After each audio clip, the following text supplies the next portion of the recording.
तुम्हाला पण ट्रॅव्हलिंग करायला आवडते का? तर हा व्हिडिओ खास तुमच्यासाठी. आपण बेसिकली ट्रॅव्हलिंग करताना सगळ्यात मोठा आपला प्रॉब्लेम हाच असतो की आपल्या राहण्याचा जेवणाचा खूप जास्त खर्च होतो. ह्या गोष्टी आपल्या बजेटमध्ये नाही बसल्या की आपल्याला आपलं ट्रॅव्हलिंग प्लॅनिंग कॅन्सल करायला लागतो. त्यासाठी मी तुम्हाला भारतातले असे 7 आश्रम सांगणार आहे जिथे तुम्हाला राहण्यासाठी व जेवणासाठी 1 रुपयाही पे करायची गरज नाही. त्यातलं पहिला आश्रम आहे केरळचं आनंद आश्रम. इथेही राहण्यासाठी व जेवणासाठी काहीच पैसे पे करायची गरज नाही. दुसरा आहे एशिया फाउंडेशन कोयंबटूर.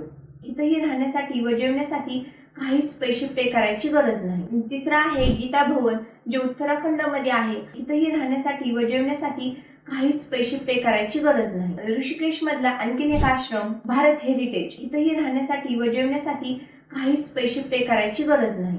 आणखीन एक उत्तराखंड मधलाच आश्रम आहे गुरुदेवा मणिकरम साहेब. इथेही राहण्यासाठी व जेवणासाठी काहीच पैसे पे करायची गरज नाही. 6वा आश्रम आहे तमिळनाडूचं श्रीरमण आश्रम. इथेही राहण्यासाठी व जेवणासाठी काहीच पैसे पे करायची गरज नाही. तो आश्रम आहे आर्ट ऑफ लिव्हिंग जे बेंगलुरू मध्ये आहे. याच्या खूप साऱ्या शाखा आहेत जसं की बेंगलुरू, पुणे, नाशिक, आसाम अशा पूर्ण भारतभर आर्ट ऑफ लिव्हिंगच्या खूप साऱ्या शाखा आहेत. हे आहेत आपल्या भारतातले काही प्रसिद्ध आश्रम जिथे की आपल्याला राहण्याचे व जेवणाचे काहीच पैसे पे करायची गरज नाही. तुम्हाला अशाच तुमच्या ट्रॅव्हलिंगच्या रिलेटेड व्हिडिओ पाहण्यासाठी लाईक, शेअर आणि फॉलो करा.